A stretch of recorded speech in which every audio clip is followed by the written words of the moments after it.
Hi everyone, and welcome to this second day of our pilot online training course.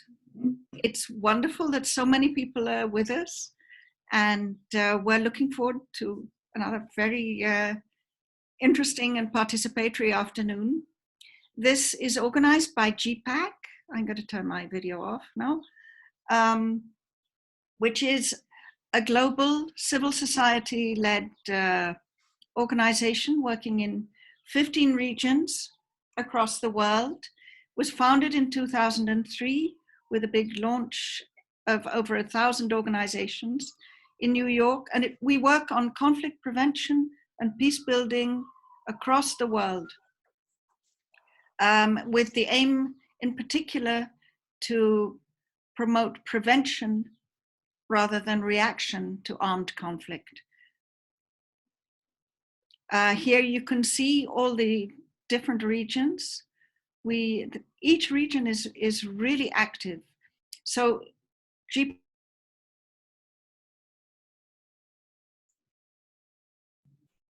such as one to influence policy, one on peace education, working group also on gender.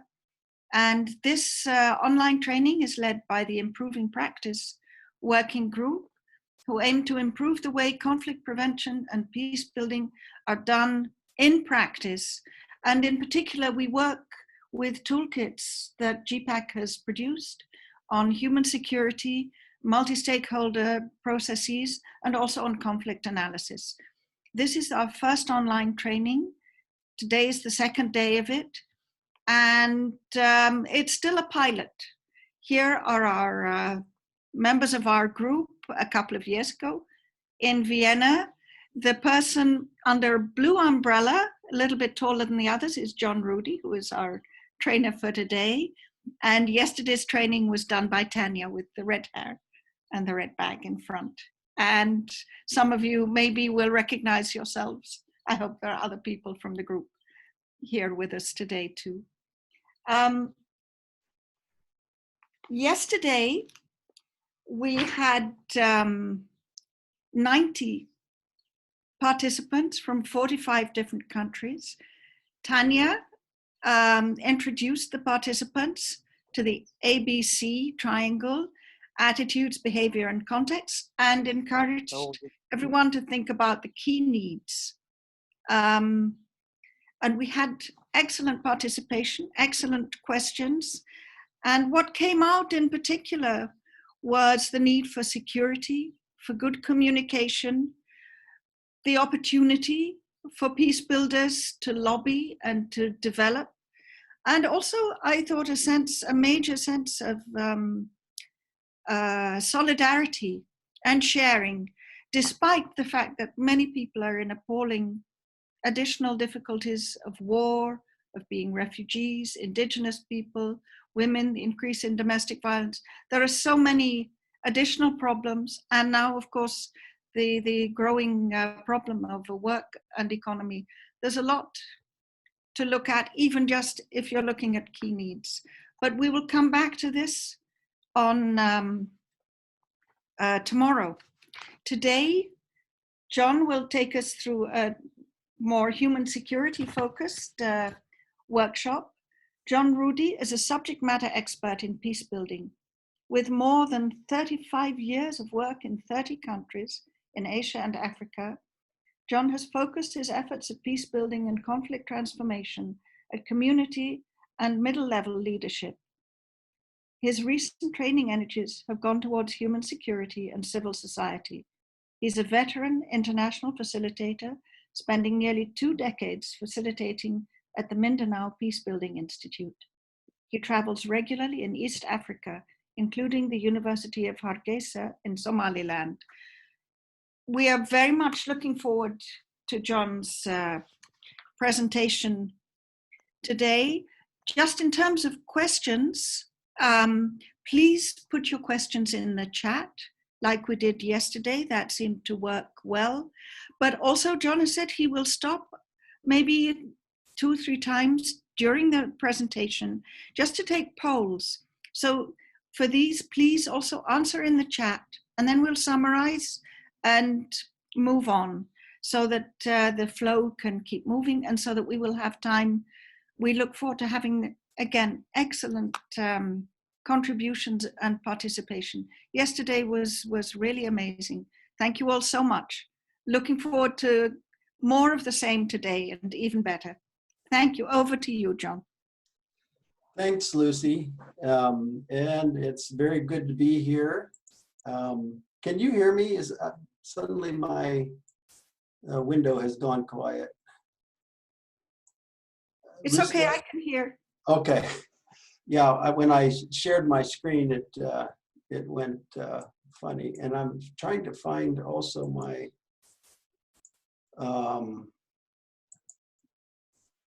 I guess if I share my screen, well, this hasn't happened before. Well, I guess I can't see the poll. Okay, well, let's get started. And Lucy will have to be my eyes on the chat. So yes, welcome everybody. Today we're going to look at two different tools. We're going to look at the layers of conflict, how we're experiencing this pandemic vis-a-vis conflict and the kind of peace building work we want to do. And then we're going to use a very simple 3P analysis and intervention tool. So we'll introduce those. I would invite you, on occasion, I'm going to take a poll. If you can find your check mark or your raise hand feature, and when we take that poll, I'll ask you to kind of turn on your hand or your check mark for a yes. And then please remember to clear it when you're done. That way we can check. So the first tool I'd like to show you is based on something like the nested dolls. It is the nested paradigm, which Marie Dugan and John Paul Lederach have kind of popularized. You know, it's one reality intertwined with another, engulfed within another. You can analyze each of the levels, but you also have to be mindful of how they interact with the other levels. And I think maybe this will become clear as we work through it. We want to think specifically about how we're experiencing this pandemic right now. In a way, they are like nested dolls. And yet we want to kind of pick apart how we're experiencing this, these interlocking pieces during this time. The first is we're experiencing this on an individual and a personal level. It's how we think of and what we do with ourselves in this. Many of us are, you know, stuck in our houses, some smaller, some larger, but we're with ourself all day long, and the distractions only go so far. So there's a couple of things that we're doing. One is we can give ourselves self-care, give ourselves the self-love, positive self-talk.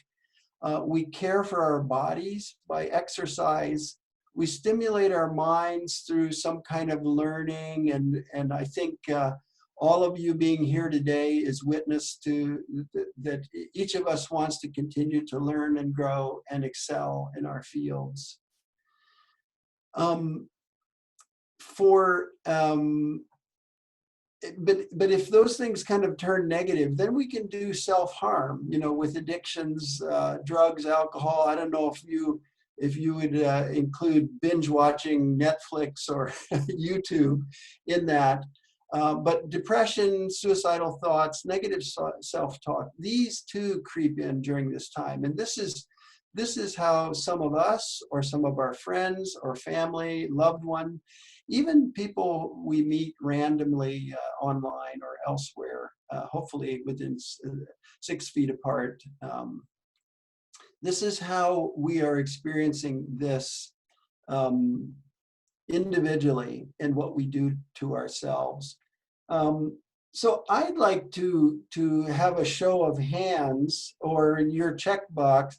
How many of you have been giving yourself one or more kinds of self-care during this? Please, please raise your hands or give the checkbox.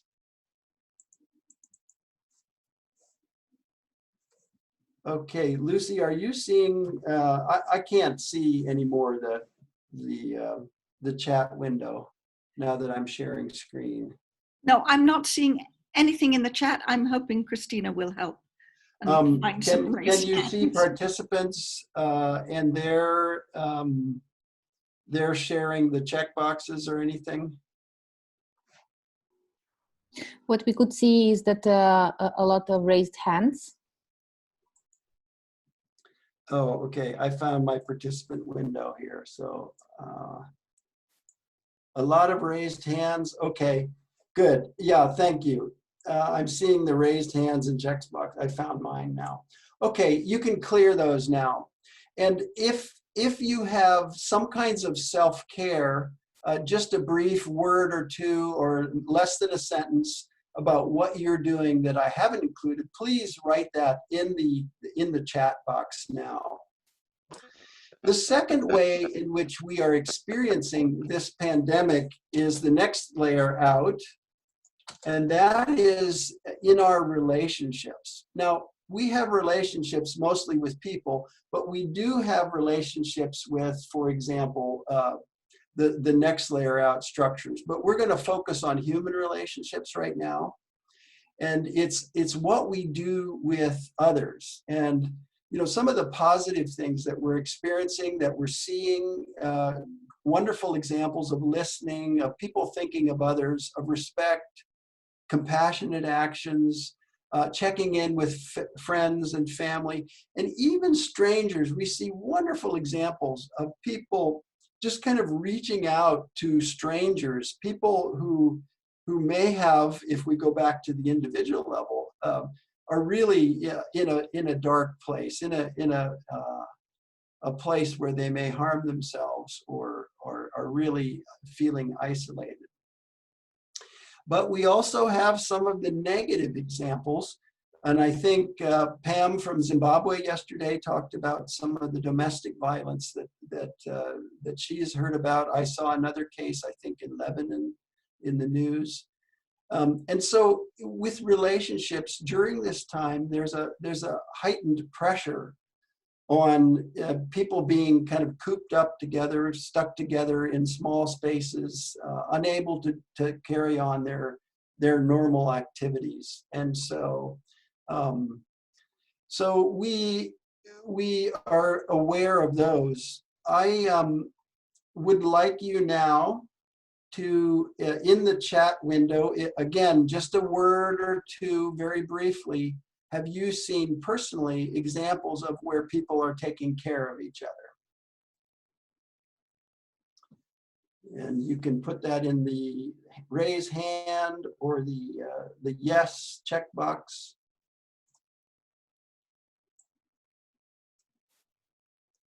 Okay, it seems like there's less of you now. So that maybe that's part of the assignment, is to start looking for places where people really are reaching out and caring for each other, how they're deciding that they're going to expand their world and expand in some way the peace that that we all kind of want to bring and that we're all working at our individual levels. So the third level the way in which we're experiencing this now is at a structural level. Now, structures are those human constructs around us that we've created, that give order, and they are tangible and intangible. They can be as tangible as a building, a brick building. We think of sometimes that as a structural reality. But also they're intangibles like policies and rules and laws and, you know, some of the things that have been created by legislatures and those kinds of things. Now, structures during this time again, if there is a structural injustice, it's heightened because there's exclusion. I think yesterday somebody mentioned favoritism with medical supplies and testing, with food and resources. So these structures now, we're beginning to see the cracks that we had in these structures are definitely getting bigger now that we're under the pressure of this pandemic. And so how do we recreate these structures when we think going forward? Or how do we make sure now that everybody's taken care of, that the structures that are used to keep us in lockdown, and some of those are rules and policies. Some of those are enforced by the structural nature of our police forces and militaries. How do we ensure that those are compassionate? How do we ensure that those are just?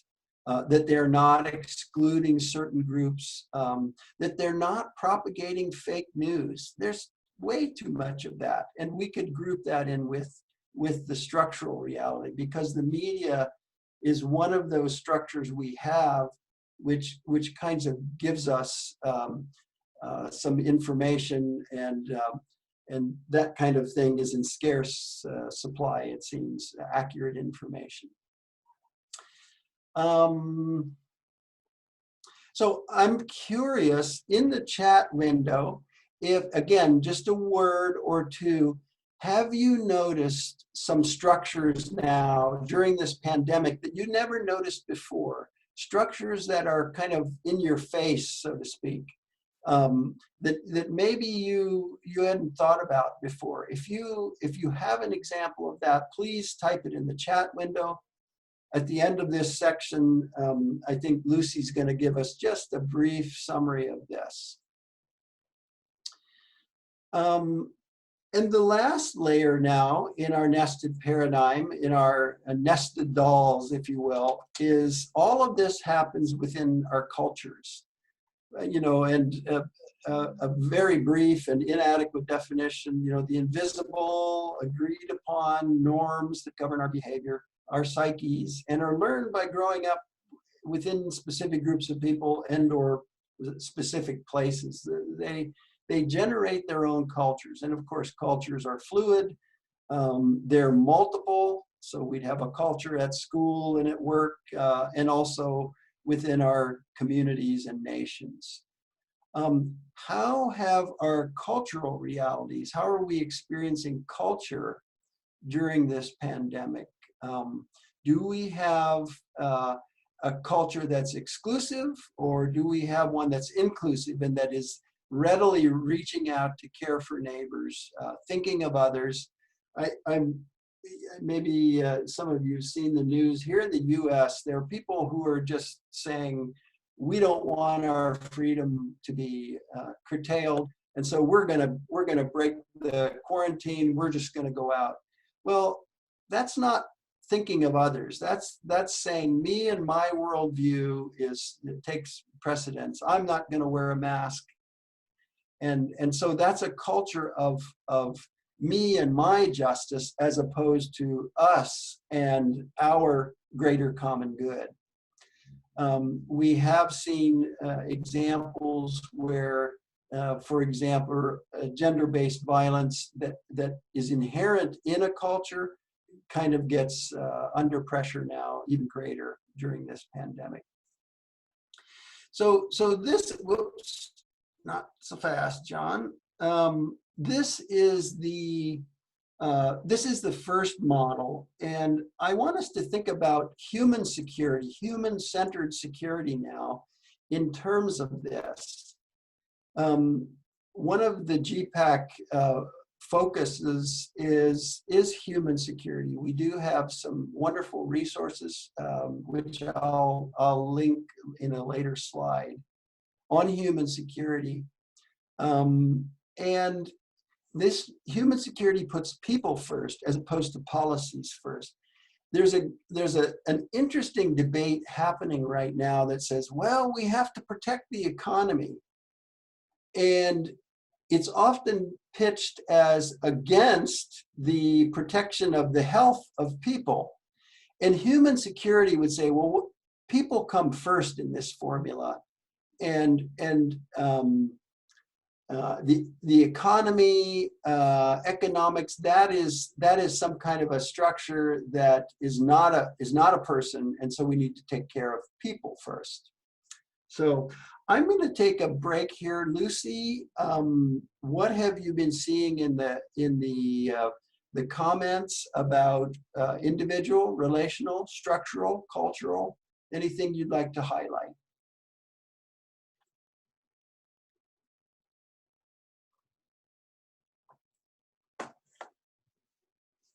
Are you there, Lucy? We're not hearing your mic.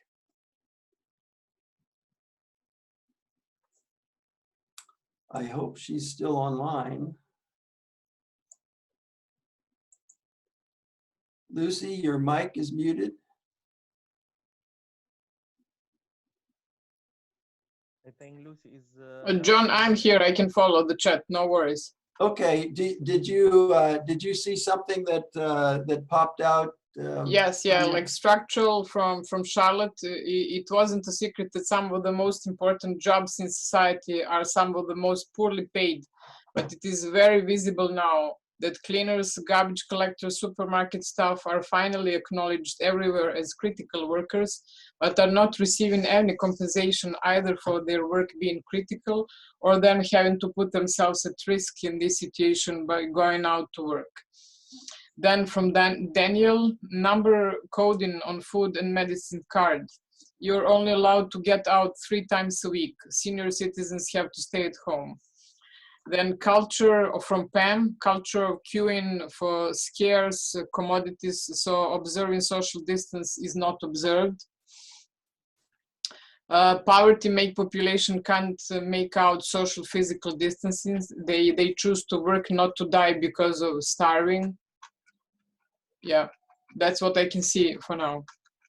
Can you scroll all the way back? What have people been saying about self-care? For the personal and individual, were there some ideas there that I hadn't listed? For some reason, I cannot scroll to the top now. I don't know. Okay. Maybe at the end here, when we have when we open up the mics, you can each of the participants. Yeah, there were some contributions. Yeah. Okay.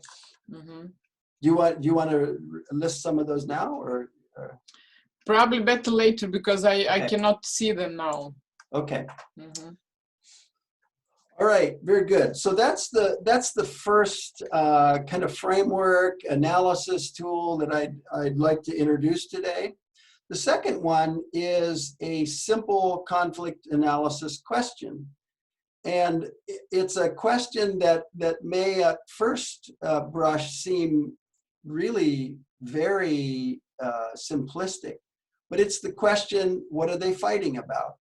Now, I owe the Quakers and their conflict resolution manual for this question. But within this question exists the major components of analysis, and we'll walk through that. The first is people, they. What are they fighting about? And apologies to those of you whose first language isn't English, which is probably most of you. Hopefully you can figure out how to translate that into your own language, and that it tracks with these 3 Ps. This is the 3 P of conflict analysis and intervention. So what are they fighting about? So the first part of analysis is about people. Who are the people in this crisis?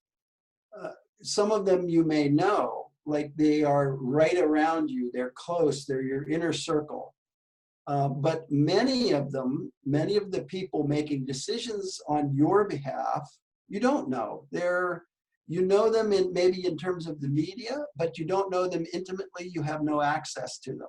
They're politicians. They're some of the medical personnel who are giving advice, and And so we have these concentric rings of people around us. So when we do analysis, the people is the first part of this that we need to figure out. And we'll give a few more tools here as to how to work with the people part of this. So if you have some paper in front of you and a pen, perhaps start writing down who are the people involved in this pandemic, and we're looking particularly for some of the people who have something to do with the kind of conflict we're analyzing. If it's domestic violence, if it's in a hospital setting, if it's you know, in a local government setting for some of you who are making decisions and are in tension maybe with national policies. These are all kinds of conflict, and your list of people would come out differently. The second part of this very simple question, what are they fighting about, is the fighting part, which is process. Now, if we can kind of back away from the loaded nature of fighting, we tend to think of violence. We tend to think of, you know, shooting wars or fist fights. But if we would think of this word fighting as the process with which people are pursuing what they want, if there's a, you know, if conflict is about a gap in the things that I need, the things that I want, and my pursuit of those, then we can think of fighting as a process with which I'm trying to achieve my goals. And so we need to examine in our analysis framework here, we need to examine the fighting as, and think of it in terms of the process. The final, and so again, I would invite you, if you have your paper and pens, to sit down and think about what kind of processes are involved here. Yesterday, during Tanya's session, we heard about people being excluded from decision-making processes. There's the process, right?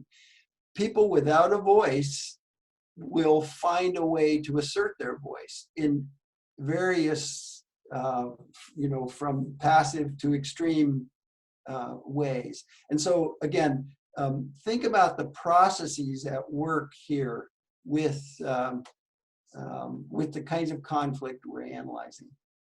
And then the last part is the what. What are they fighting about? And what tends to define the problem? What problems are generated? And the list is almost endless as to what this pandemic is generating in terms of problems. Lack of masks, people with food, people who can't travel home, have no services access, no voice.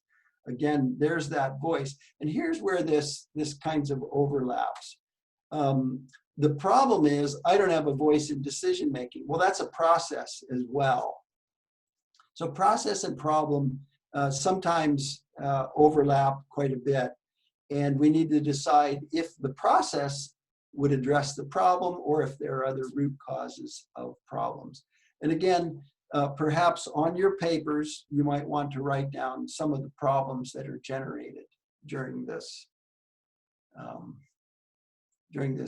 pandemic. What are they fighting about? The simple question. And if we look at it now in terms of a triangle, we're fond of triangles. It works well as a diagram. The people look for primary and secondary actors. Now we're starting to move in much more cerebral in terms of our analysis tool. Look for primary and secondary actors as well as their relationships to each other. And again, some of you who know conflict mapping, this is another tool that you can use to look at the relationships between people. But that's beyond the scope of today. And so, you know, some of the key people doctors, epidemiologists. Is there a conflict between national government policy and the doctors who are saying one thing, the politicians who want another thing in terms of, and frame that in terms of human security? Doctors are saying people first, governments are saying economies first, for example. Workers, migrants, refugees. Yesterday we heard about prisoners as well, having very little ability to fend this off. The elderly, in some places, women, youth, are all people and groups of people when we look at analysis. Next would be process, the series of actions or steps taken in order to achieve these particular ends. How are they reactive? How are they designed and intentional? Think about processes in terms of communication. You know, it was clear to me that when a population is well informed to say, this is what we have to do, we're trying to flatten the curve, when there's a complete explanation, then people tend to buy into that more. But when all of a sudden we're in lockdown and nobody knows why, and the information is, you know, we're trying to fend off fake news, for example, this is a problem. This is a problem with process. And there it is again, the problem and the process kind of overlapping. And then when we get to problem, what are the issues at stake? And sometimes these are involved in resources. Sometimes they're involved with issues like overloaded hospital medical facilities. I think our sister from Nigeria talked about criminality and insecurity yesterday as taking different forms and being heightened during the pandemic. Okay. So now this is the last slide, I think, before we'll do some discussion here, because it's you've had a long time to think about these. So how do we intervene? What are some specific things we can learn when it comes to intervening in these processes? And I'm breaking these down in terms of heart skills and head skills, because I think our hearts have to be ready for working with people. In the people part of our intervention, empathy is a definite heart skill. Empathy may take the form of compassionate listening, which means that the person sharing their pain and their story has someone that's hearing them, and so they're kind of validated in their own experience and story. And there are some specific skills we can learn, communication, listening skills, and Tanya's very good at that through the Nansen Center, and nonviolent communication, and some of the skills that she can, maybe tomorrow she can mention a few of those. Secondly, in terms of process, transparency and accountability. This is a question that I'd be curious in discussion in just a few minutes. How has accountability factored into any one of your experiences? Governments accountable, medical systems accountable, local decision makers accountable, oil companies and businesses, for example. What's the accountability here? And then the processes with which are inclusive and bring a level of conflict transformation are negotiation and mediation skills. And lastly, then, when we look at the problems, to be in solidarity as we are today with each other, sharing our stories and bringing our experience, and this is really a global group here today. This is a sense, it is sharing our problems in solidarity and standing with each other. The last thing then is analysis. This is one of those head tools that if we can wrap our heads around all the various conflict analysis tools out there, we tend to have a better assessment of what needs to be, what intervention needs. Lastly, people and processes, respect is one of those things. So many times in conflict, people say, they don't respect us. And so how does respect show itself? Well, in terms of clear communication, accountability, honesty. How many times have you wished for honest and truthful information coming out of our medias, and a clarity with some of the facts? And lastly, taking responsibility. I come from a country here with some leadership who refuses to take responsibility ever. And that's been a real problem. And it's a problem with the process as well. So, I think I'm going to stop there. Lucy, are you back? Yes, John, I'm back. I missed a bit. And the chat that was there earlier has gone. So I've got what I took notes on earlier, but not everything, I'm afraid. Okay. Well, I think Tanya and Christina have it. Okay, I think we need to mute somebody's mic. So Lucy, I think we're going to open it up for discussions now. Earlier, I had suggested that there were some ideas about self-care. I think I'm going to jump ahead here to our questions and homework. Where have you seen these various levels of during lockdown? Where have you seen people responding creatively and compassionately? I do want to mention that GPPAC is exploring the idea of a post-pandemic, where do we go? It's like everything has been up for grabs. How do we want to reshape and recreate our world? So we're going to be looking at that, I think. GPPAC is looking at another seminar based on that. But the question for today is, where have you seen people responding creatively and compassionate at these levels? And then looking at the 3P conflict intervention, what is it that resonates with you there? Is there any suggestions that you have to from your location? So Lucy, go ahead. You can take it away.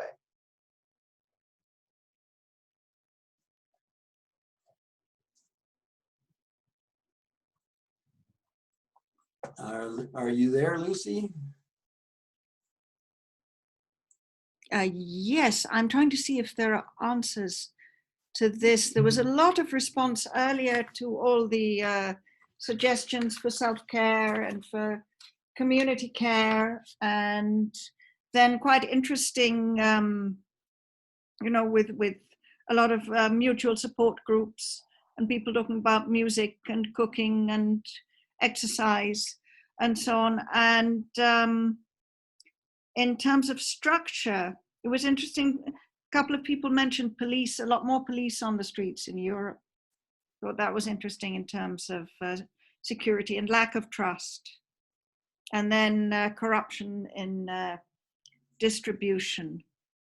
Now, someone's kindly offered to send me the whole written conversation, which would be good, but now I need to see where the answers are to any of these, or where are the questions. I don't see anything that's specifically responding to these last questions. I think that's what you were asking for, though, yeah? Yeah, and I'm thinking to hear other people's experiences with any of these, both the levels of individual, relational, structural, cultural, and also then the intervention with people, process, problem. Yeah, someone points out that fighting is quite an antagonizing term. Seeing it as a conflict or flight could be part of the problem in the different responses. Our attitude of fighting back against uncontrollable matters, or matters that should not be controlled, perhaps. And people having a hard time staying at home. And there's a problem of being so much that's not known about this virus. And then as someone points out, Dorsa points out, there are so many conflicts between different parties. As you had mentioned a bit, John, doctors use social media and all the power they have to ask citizens to stay at home. But politicians say businesses can go back to work. There's different priorities that you'd mentioned. And problems again of populations not really knowing what leaders are saying, and employers don't always see the difficulties of employees. And Iran, many people have to work now. This is a problem caused by the situation in Iran and the lack of transparency. Shadi says Italy has performed very well in the accountability process. About 70% of Italians were satisfied with the transparency of their government regarding announcing their statistics and measures being taken. The rate was highest in Europe, and compared to the crisis level, took a huge bold move to be so transparent. Dorsa again says there have been huge issues with accountability. Her workplace threatened to either go back to work or be fired. Many of her friends faced that choice as well. And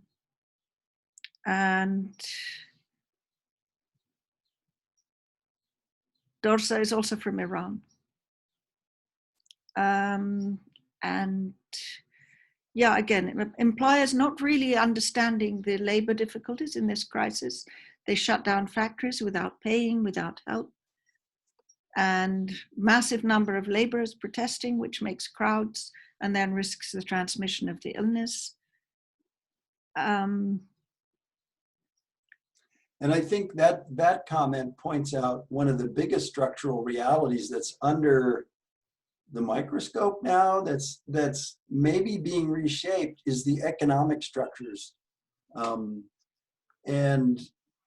how some of these systems, profit-based systems, profit at all costs, are certainly not adding to any human security.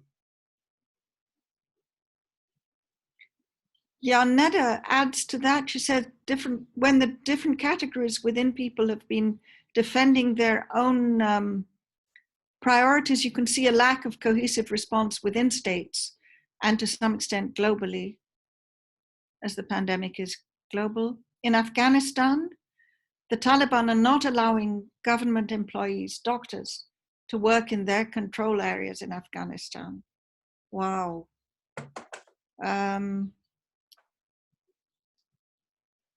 Message from Hodan. I think ensuring robust do no harm practices are implemented in providing clear information sharing and working with communities.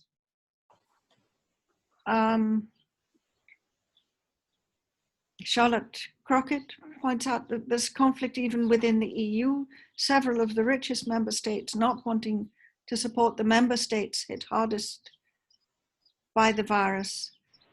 And on the upside, people, individuals, and also entrepreneurs are innovative.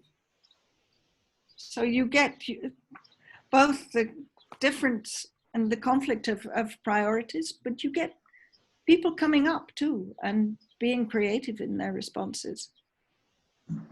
And here, business people and well-wishers have intervened with basic commodities for vulnerable people. Okay, Lucy, should we open it up for the hand raising? I think so, actually.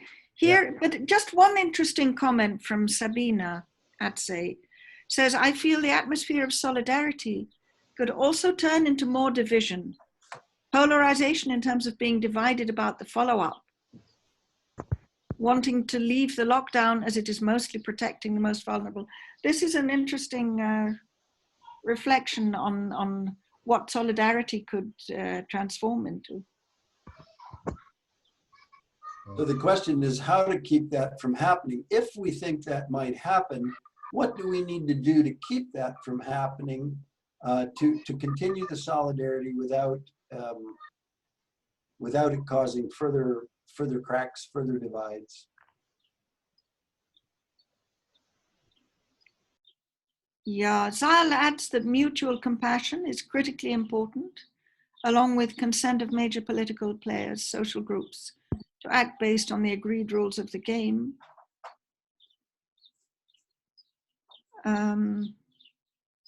Yeah, we have a couple from Afghanistan again, that it's the COVID-19 is politicized, used as a pretext to delay the peace process, and also to deal with the domestic political complications resulting from the presidential election. And people are confused, but they're also confused by the violence going on by the Taliban and other groups.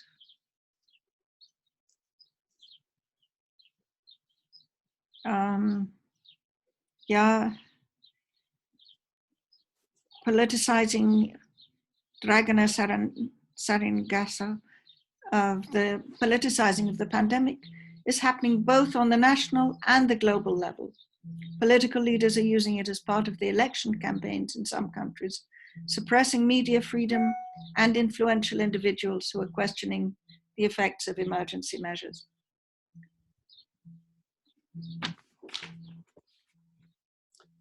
So that's the political systems are one of the structures, again, that's under stress. And when we see politics before people, in terms of protection, that's the work of Peacebuilders to reframe all of that toward the human element, the human security. Yeah, Dragana Radoman gives a positive example from education: teachers, students, parents, local community, Ministry of Education, ensuring cooperation, transparency, and sharing.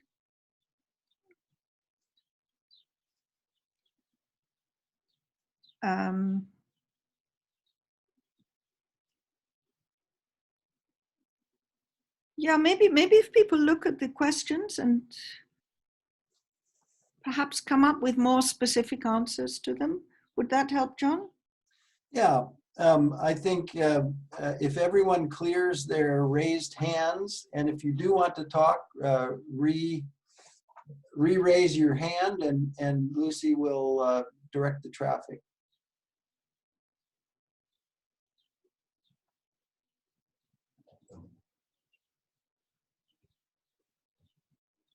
Are you able to see the raised hands, Lucy? Yes, but I don't know if they're there from before. There's Tanya, there's what I think is Ling, and there's Justine, Pam, Daher, but they're in a bunch near the top of the list, and there are no below them. So I don't know. I think that may be earlier hands. It prioritizes the raised hands, so maybe just call on them and see if they have anything. Okay, so Tanya Jalai.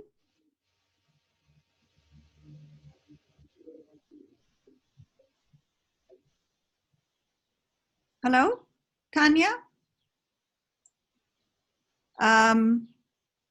We'll come back to you later, Tanya. I see something which I think is Ling, but I'm not sure if it's Ling. It's not a script I can read. Yes? Ling?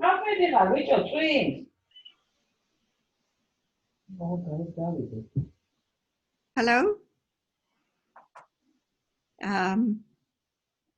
Okay, Justine, I see you.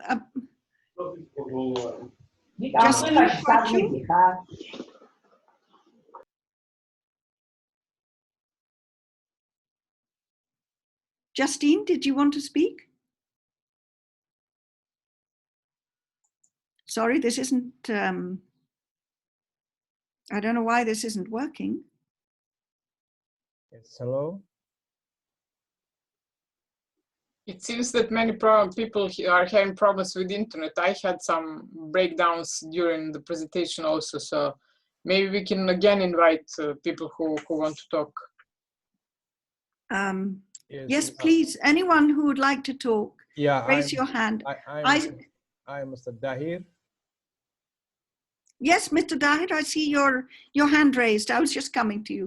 Please speak. Okay, thank you very much. Hi, everybody.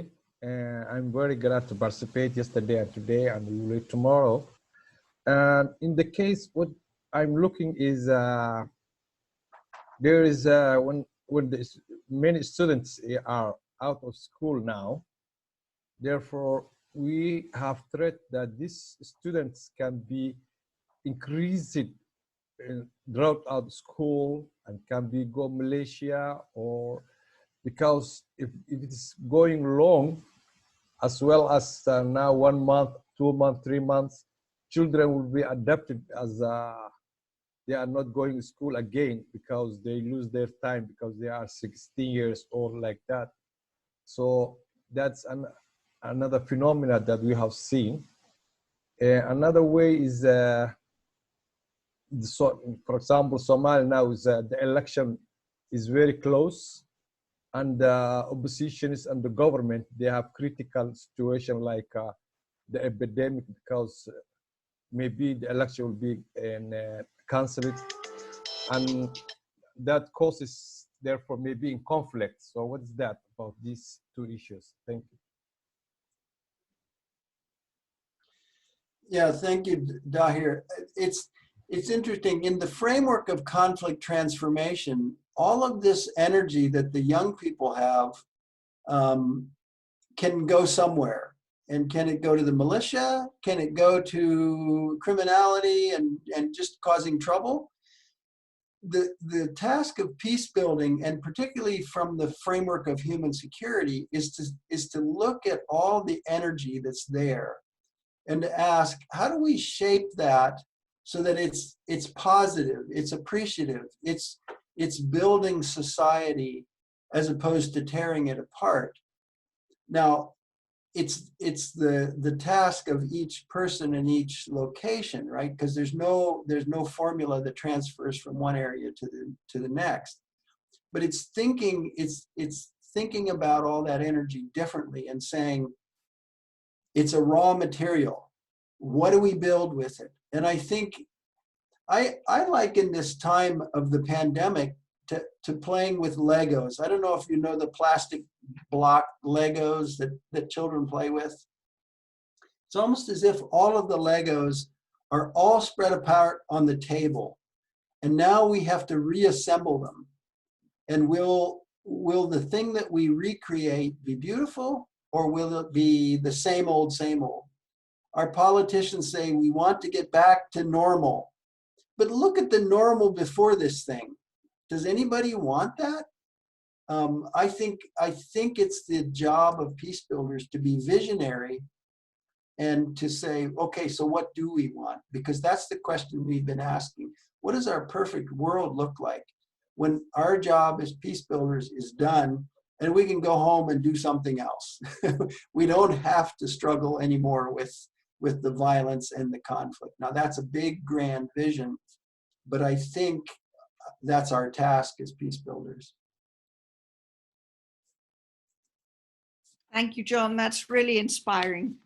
I hope we can create a completely different idea of normal.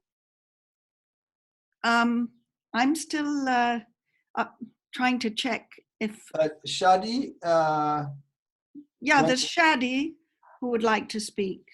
Anyway.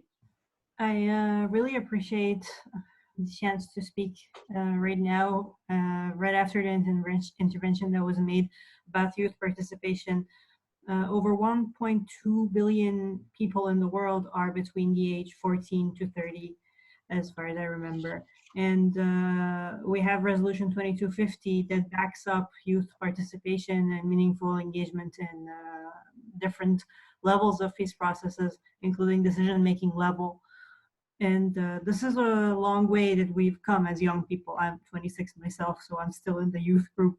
But what I really would like to know is the energy of these young people that's going could be going at least to negative things, to armed forces, militia, and to corruption and lots of other negative things that would violate peace, could be directed towards positive things, such as building communities and becoming more resilient, etc., etc.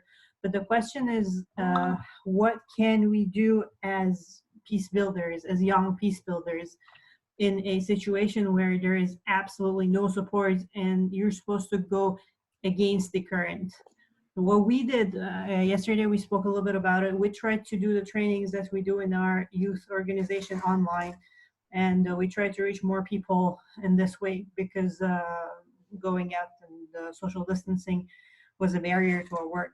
But my main question is, how can young people get creative in building peace, and how, most importantly, what kind of supports do they need at local, national, and international level to be able to get more of their peers on board, to reach the groups that do not have access to internet, and to be actually able to make something out of this situation, because it could go very wrong, but at the same time it could go very right with this immense force and energy, as you just happened to say, exists. And thank you. Yeah, and thanks for framing the question, because I think, again, each area has its own answer to that. You know, younger people, and I'm thinking, Shadi, younger people than you, they want to do something, right? They don't want to be cooped up. Maybe they're tired of the online or connecting. Can they deliver groceries to and seek out people in their communities? Can they band together instead of forming gangs that are off, you know, robbing or something like that? Can they form gangs of protection? And I think in your question was some of your own answers. Part of it is education, understanding human security, and saying, well, how can we make our community more secure?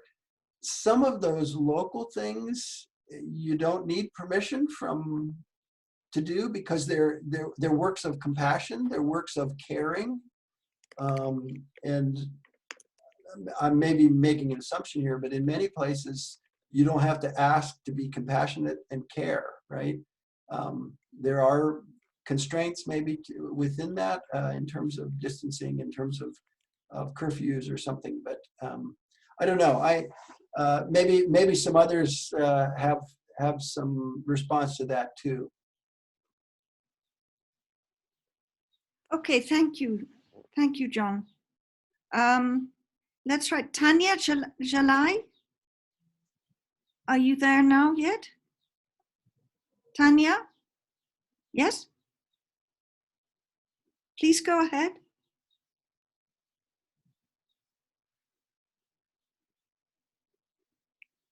Tanya, she's got muted again. Okay, we will come back to you. We'll go now to Justine Kwachu. No? Pam Itzaitaka. Thank you. Hello, everybody. Thank you very much, John, for the presentation.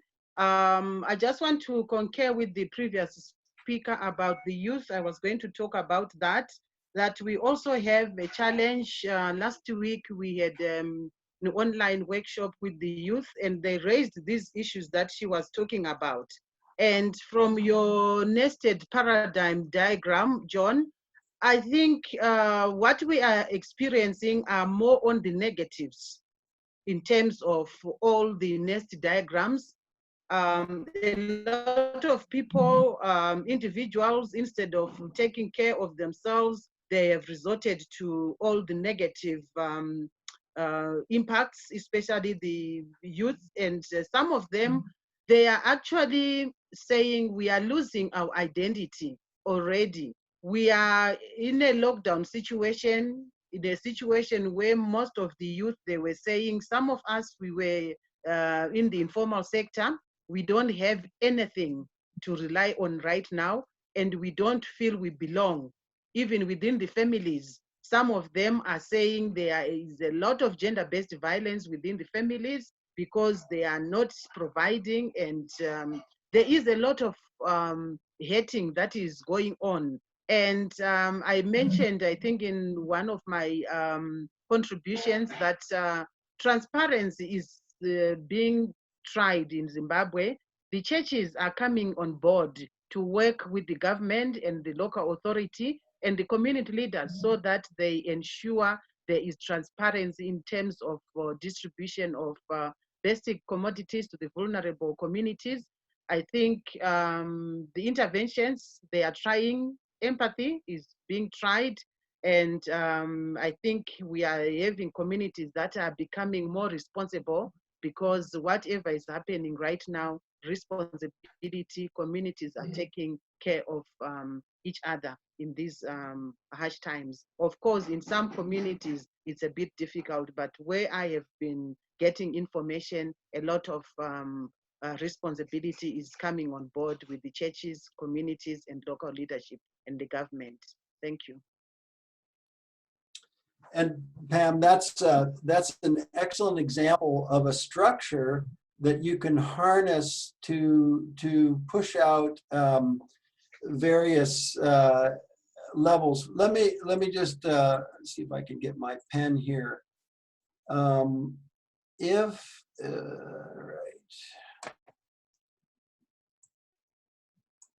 you, so it suggests an entry point of on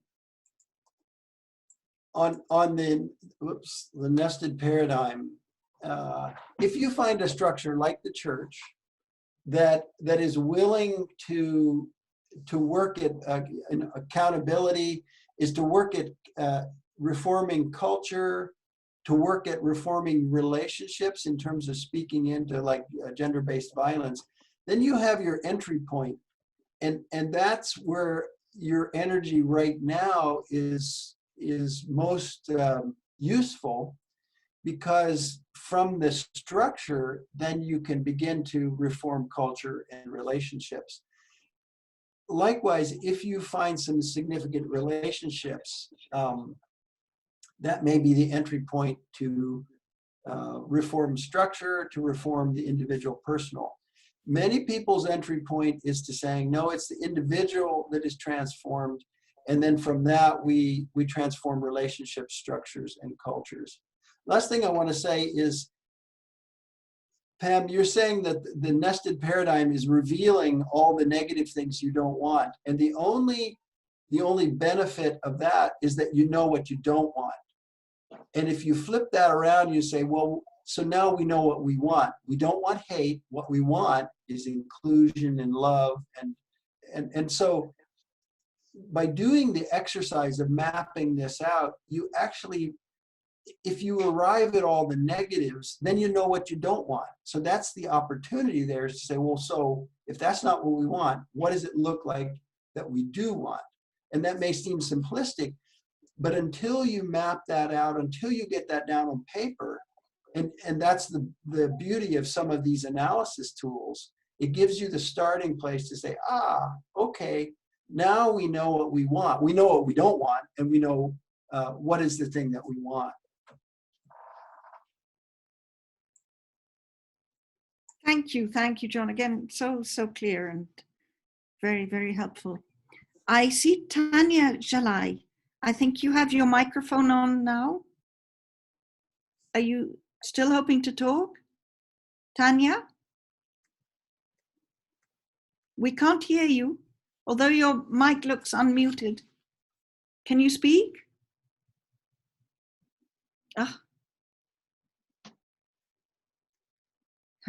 She's got a cross against the mic again now. It was up for a bit. Yes?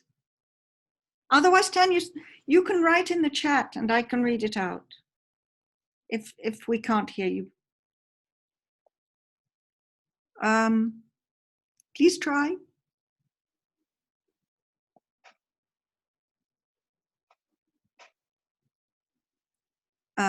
Tanya, I'm sorry, but we can't hear you. I'm going to move on to Joseph Tsongo. Joseph?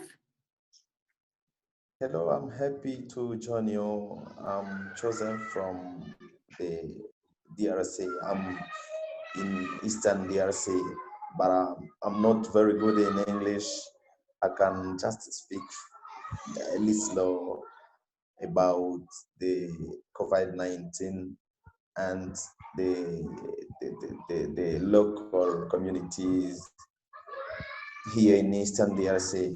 The COVID-19 pandemic has negatively affected the lives of the local communities we serve in Eastern DRC, as this disease adds to the activism of armed group, and the Ebola epidemic high continues to work considerable in this region.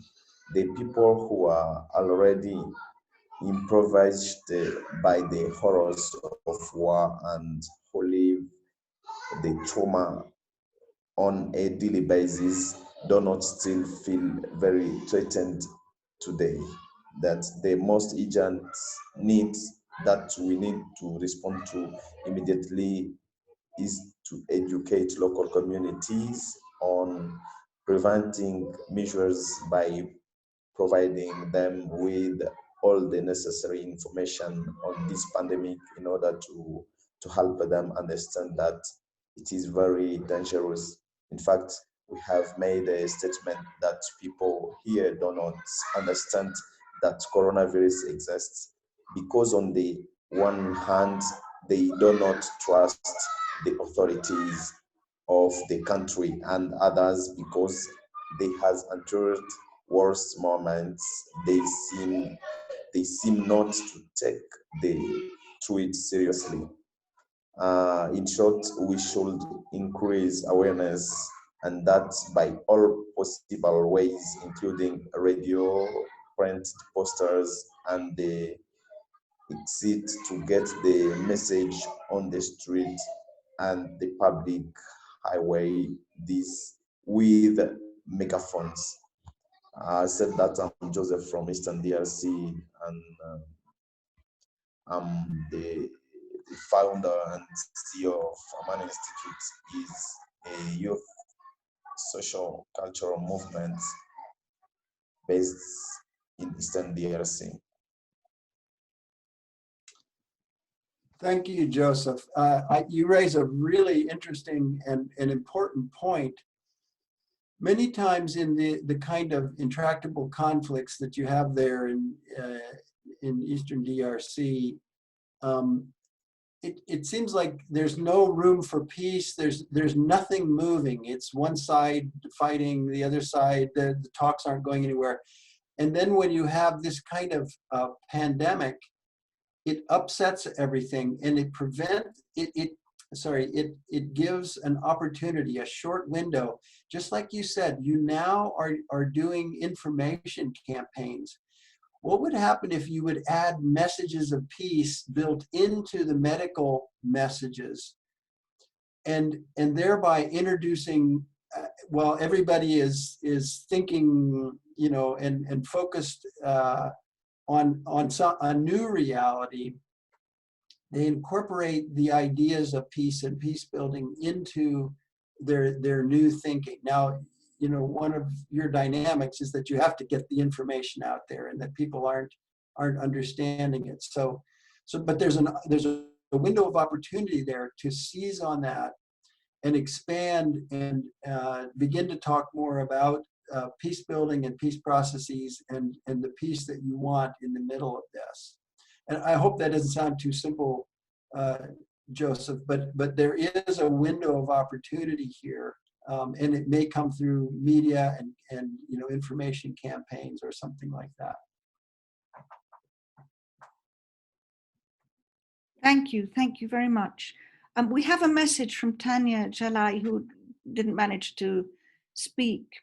She says, I just wanted to say, I think in individual and relationship levels, we are doing very well in Iran. And I've seen people responding creatively by being positive and giving positive vibe to others and helping during this. So thank you, Tanya. It's nice to hear positive feedback from Iran too. There's also, John, been going on in the chat quite a lot about following up with Shadi's points about youth. Yasmin had her hand up and then took it away. I don't know if, Yasmin, did you want to talk more on that? Thank you, Lucy. I wrote it out, so I thought it would, be like a repetition if I would also speak. But mainly what I was trying to highlight is that although there are negative examples, it's also great to focus on all the great initiatives and all the positive action taken by youth. Them being peacebuilders or just people that feel very motivated to help. But I think that also the problem, or maybe better to say, the start of looking at the problem should also be taking a look at the recommendations that are being given, because sometimes they're not very inclusive of different socioeconomic classes. Like, to give an example, with regards to education, the government in Egypt, the Ministry of Education, said that everyone has passed this year, but to be able to pass like 100%, you need to submit a research proposal online if possible, and if not, type it out and give it to your school. Now, not everyone has access to their code to be able to write their research proposal, because not everyone has access to internet. Also, not everyone has a computer to be able to write it out. And so it's, a lot of people don't feel like it is the best solution moving forward. And I think it's such a small example, but it also sheds a bit of light on a greater problem, that is a lot of recommendations being taken of like working from home don't also factor in workers that get paid on a daily basis. And also there's not a lot of room for youth to also give ideas on how to better recommendations. So I think policies being taken in more inclusive ways could also be very helpful for everyone in society.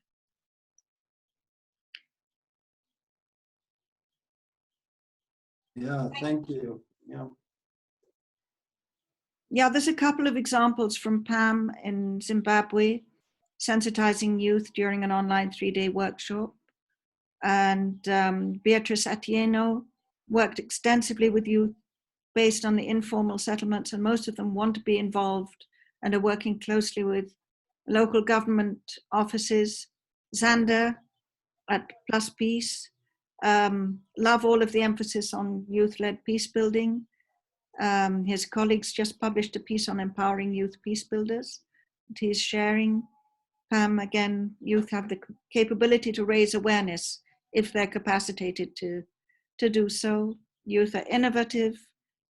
Okay, I think that's on that. We are getting short on time. There is still Concepcion Sugon, I'm sorry, I can't say your last name, Manglit Kmot, who is has a hand up. Concepcion?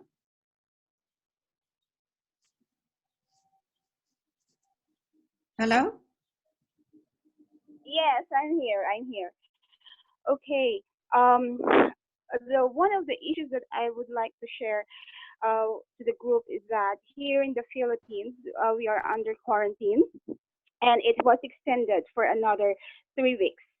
Now, the government is sharing or providing finance assistance to the people, and there are issues also in providing the allocations. Now, in our place, COVID cases are still increasing.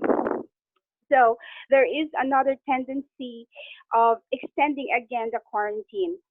So the government funds are not anymore stable to and then people are already start to worry about how will this COVID stop, and if the quarantine will continue to extend and extend 2 months and 2 to 3 months or more, will cause so much panic already on how to stabilize the how to survive the sustainability of life. Funds the government may provide or may no longer provide because they have also other priorities. So that is one of the main issue right now because of quarantine being extended and extended for weeks. So we are trying to ask help on how to help ourselves not to become a problem to the government. So I don't know if anybody from the group could think of a good way to deal with stability to survive. Thank you. Yeah, thank you, Concepcion. That's one of the issues of transparency and communication. You know, how do communities assert some of these critical issues? You know, food and incomes and livelihoods into the decision-making level. And I think that's the challenge everywhere. Is this, and we've seen this in the past. This was part of the old, the norm of this disconnect between decision makers, policymakers, and the grassroots, the most vulnerable. And so now it's even more critical because there's some real survival issues at hand here. So. Yeah, thank you. I think that's all the people who actually wanted to ask questions. There are still a couple of people whose hands are there, but I'm not sure whether they're actually interested in questions. I haven't received any more reply. I wanted to bring up from the chat, just now we have 8 minutes left, but I wanted to mention a suggestion from Zal from Georgia, who says, I would rather add to 3 Ps the 4th component: people, process, problem, prospect. And Lucy, can I comment here? That's brilliant, because I want to go back to something Tanya said. All around us are new things. People, we're noticing new compassions. We're noticing new people caring for each other. We're noticing the surprise of needs being met in some almost miraculous ways. And I liken that to, so some parts of India are seeing the Himalayas for the first time in a long time, right? Because the air is clear. And all over the world, pollution is lessened because there's no oil being burned, right? And it's almost like we have the opportunity. Oh, we like this new reality. We like the ability to see the mountains. We like how people are treating each other in its best case. Now, what do we want? And so this idea of adding prospects is all, thank you for that. That's really a great insight. And again, that's one of our tasks as peace builders, to say, what are the prospects? What are the things we like going on now that we can build on for a more just and peaceful world? Thank you, John. I think that we have to look forward and think over how the conflict will be resolved in the future. What will be the consequences? That was the reason why I had this 4th component. oh, thank you very much. I think that's actually, I think maybe John, it's a good time to wrap up. There's a bit more discussion about how to enhance solidarity, about creativity in different places, but perhaps it's a good time to leave it on this very positive 4th P for the conflict, and that way you can introduce a little bit about tomorrow. Yeah, thank you, and thanks for your facilitating this, Lucy. Yeah, it's been very, it's been good to hear everybody's ideas, and I hope this has been benefit to some of you. Tomorrow, we're going to take these three models, the ABC, the nested paradigm, and the 3P, maybe now 4P, and we're going to break you into breakout groups and do a little bit of more intimate sharing from your own perspectives. We will have some guiding questions that we start with. And so we welcome you back, and anyone else you think might benefit from this global kind of solidarity and sharing network tomorrow. Back for your wrap up, Lucy. Lots of thanks, and what a lot of learning and so on people have had. I received amazing new perspectives from Dorsa in Iran. So I hope everyone has learned. I've certainly learned a great deal. And I think we really, really hope that all of you will join us tomorrow. I know there are still questions there, even in the chat, that haven't really been answered or discussed. It's your chance tomorrow to go into much more depth, to build on these introductions that you've had from Tanya and from John, and to take them back into your own context and think about the prospect. Think about how we can build a vision out of all this learning. And in the meantime, so do some thinking between today and tomorrow. Be prepared for an hour and a half of interesting discussions and hard work. And thank you so much, all of you, for your wonderful contributions and engagement. Brilliant, brilliant session. Thank you very much. Thank you, John. Okay, we'll see you tomorrow. Thank you. Thank you, John. Thank you all. Thank you, John, and thank you. Thank you so much. Bye, everyone. Thank you. Good evening. Thank you so much. Have a nice day, everybody. Thank you. Greetings from Southern Africa. Bye-bye. Bye-bye. For now. Bye for now. Thank you.